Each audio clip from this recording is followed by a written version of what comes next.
O Copom acabou de elevar mais uma vez aqui em meio ponto percentual a nossa taxa Selic anual. A inflação piorou e lá nos Estados Unidos o Fed manteve tudo igual para os americanos. Lembrando que esse vídeo não é uma recomendação de investimentos. Então a gente acabou de ter aqui, né, esse aumento aqui da taxa Selic para 14,75%. Vale o destaque, tá?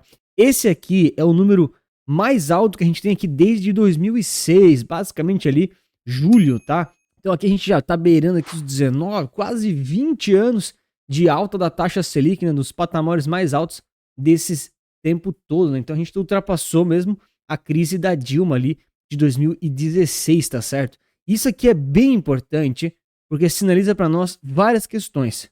Esses dias eu fiz um vídeo aqui no canal com alguns dados mais claros e mais técnicos sobre as taxas da renda fixa na época que a gente estava aqui, né, com aquela crise da Dilma versus atualmente, comparado com as oportunidades da bolsa, tá? A gente tem cenários totalmente diferentes, tá? Cuidado para não se enrolar agora e para não cair na pegadinha.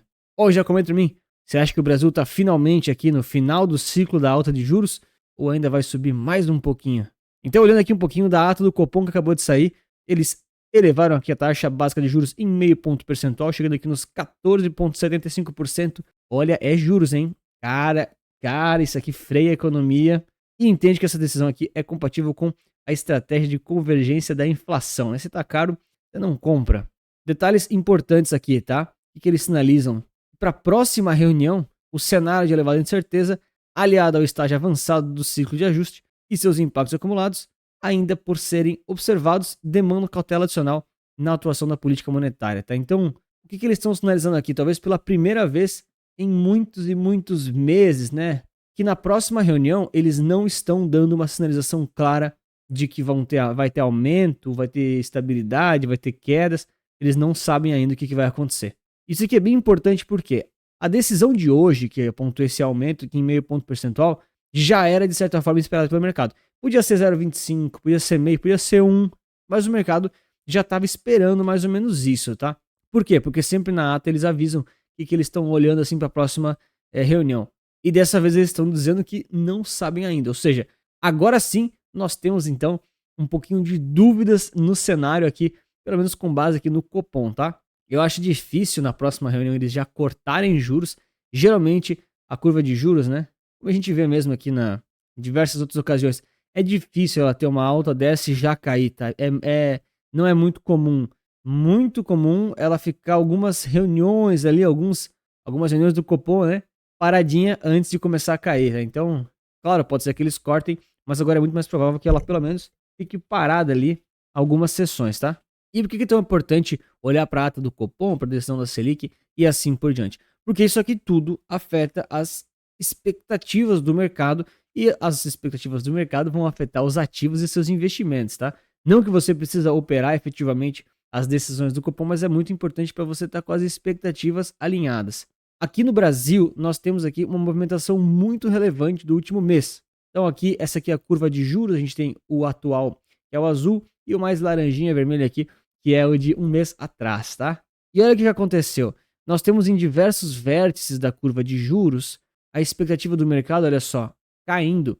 Ou seja, o mercado antes que estava vendo aqui, né, essa curva de juros aqui na faixa de 15%, agora já começa a precificar os 14,5%, 14%, até 13,5% para prazos um pouco mais longos, tá? Então, essa queda aqui na expectativa da curva de juros brasileira significa muito sobre o que o mercado está achando nesse momento de que talvez a gente realmente está próximo de um fim do ciclo de juros aqui, do ciclo de altas da Selic pelo menos, tá? E isso aqui é bem importante para você aí estar tá alinhado com as suas expectativas em relação aos seus investimentos. Essa informação ela se complementa bastante aqui com os leilões da dívida pública, eu falo bastante disso aqui no canal, que é muito importante. Assunto meio chato, né? Mas é muito importante. E basicamente a gente tem, olha só, as taxas dos pré-fixados já estão caindo faz aqui alguns dias, né? Algumas semanas. E algumas taxas aqui dos híbridos, né? Os IPCA+, também, tá? Então o mercado já está começando a precificar uma estabilidade ou até mesmo quedas nos juros, né? Lembra, o mercado vai precificar sempre antes de acontecer. Nunca quando começam a falar efetivamente sobre corte de juros ou quando decidem cortar juros ali, o mercado já precificou faz tempo, tá? Importante para você alinhar suas expectativas e não querer muitas vezes sair, né, do CDI, do pós-fixado, e comprar os pré e os IPCA+, quando todo o mercado já andou e a expectativa já foi. Olha, já aproveito para deixar o like, se inscrever no canal, não custa nada e você me ajuda muito. Lá nos Estados Unidos teve manutenção da taxa de juros, né? Lembra? Eles decidem tudo basicamente no mesmo dia, tá? É bem comum isso. Na realidade, os americanos, eles acabam decidindo ali pelas 3h30 da tarde, mais ou menos, e o Brasil aqui depois às 6h30, 7 horas, tá? Então, os americanos acabaram mantendo aqui por estabilidade a taxa de juros deles. A inflação está relativamente controlada, né? Não está no melhor dos casos, mas não está horrível, pelo menos por enquanto, e o desemprego também está relativamente controlado, não está horrível, né? Só que ainda existem muitas incertezas em relação a tarifas, o dólar e o controle efetivo da inflação. Então, os americanos querem que os juros caia, o próprio presidente quer que os juros caia para poder rolar uma dívida grande que eles têm lá, né? Dívida pública que eles precisam rolar, mas por enquanto o Fed e o próprio Powell, né, não sinalizaram que vai ter corte na próxima reunião. Vocês entendem como essas decisões de hoje, o que importa delas não é se cortou, se subiu, ou se, entendeu? Amanhã já é outra taxa, Anthony. Sim, pessoal, mas o mercado, ele tá olhando agora para os próximos 45 dias. Por que 45 dias? Porque daqui a 41, perdão, é a próxima reunião aqui, né, do FONC, do Fed e também do Copom, tá certo? Ou seja, vai ter a próxima decisão da taxa de juros. E o mercado está muito mais preocupado com essa próxima decisão, porque ele vai começar agora a precificar e muitas vezes a se posicionar para esse tipo de evento, tá? De novo, você não precisa fazer isso como pessoa física, como investidor, mas é assim que o mercado financeiro funciona. É na base da expectativa e não na base de ficar correndo atrás do rabo. Ah, cortou juros, agora eu vou comprar bolsa. Ah, subiu os juros, agora eu vou comprar renda fixa. Cara, você tem que meio que se antecipar, porque senão você vai ficar entrando em momentos sempre muito ruins, né? Muito sem estratégia.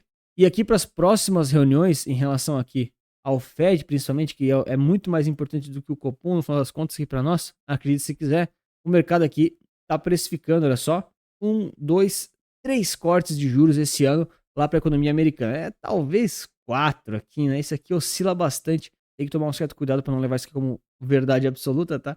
Mas o mercado aqui precifica corte na economia americana. Por outro lado, aqui na curva de juros lá dos americanos, a gente não vê tanta mudança assim da expectativa dos juros futuros, tá? Eu sei que são coisas que confundem, são parecidas, mas não são exatamente as mesmas coisas. Então a gente tem aquelas duas linhas, né, atual e de um mês atrás, mas basicamente, olha só, elas têm aqui o mesmo caminho, mudou um pouquinho aqui, né, nesses vértices acima de 10 anos aqui, um pouquinho mais, mas não é tão relevante assim quanto aquela mudança do Brasil, tá bom?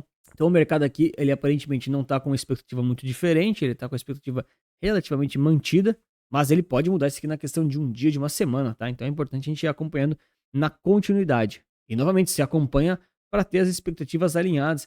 Não necessariamente você vai investir em relação a isso, né?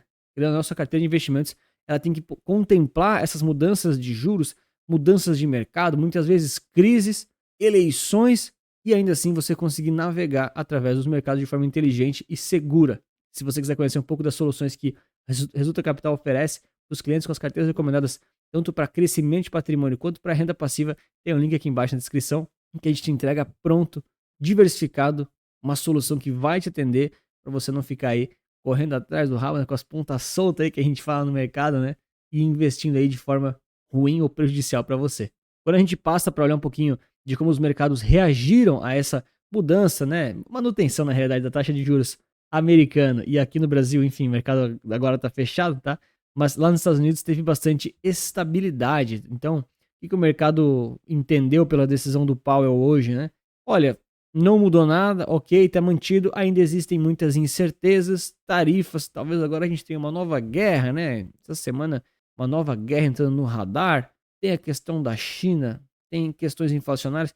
Então, cara, o mercado não sabe muito o que fazer. A gente chama isso aqui de momento de indecisão, tá certo? Aqui no Brasil a gente também teve um pouquinho de indecisão, mas a gente vai começar a ver a reação do mercado em relação a essa neutralidade do Copom para as próximas reuniões, né? A partir de amanhã, que é quando efetivamente a bolsa abre novamente e assim por diante, né?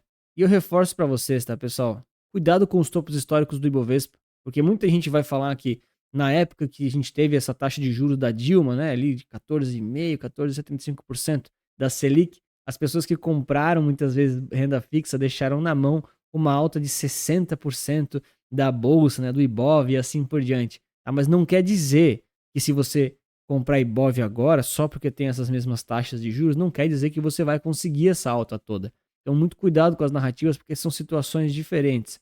Na realidade, no mercado financeiro, a gente nunca tem situações exatamente iguais. É impossível. Então, sempre tem uma nuance, sempre tem um momento específico, e você tem que tomar muito cuidado para não olhar somente uma estatística e achar que isso aqui vai garantir o seu retorno. No final das contas, pelo menos eu acredito muito em diversificação, investimentos principalmente de forma passiva, através de ETFs, tanto para renda fixa quanto para renda variável, para você conseguir se expor e se beneficiar de diversos cenários. É muito mais fácil você fazer a sua obrigação, o seu dever de casa, que é investir dessa forma, do que efetivamente tentar prever o futuro e acertar, né? Se o Ibov vai aqui, ó, de 133 lá para 150 mil pontos, ou se ele vai voltar aqui para os 120. Então isso aqui é muito difícil, tá? Não estou dizendo que é impossível, mas é muito difícil.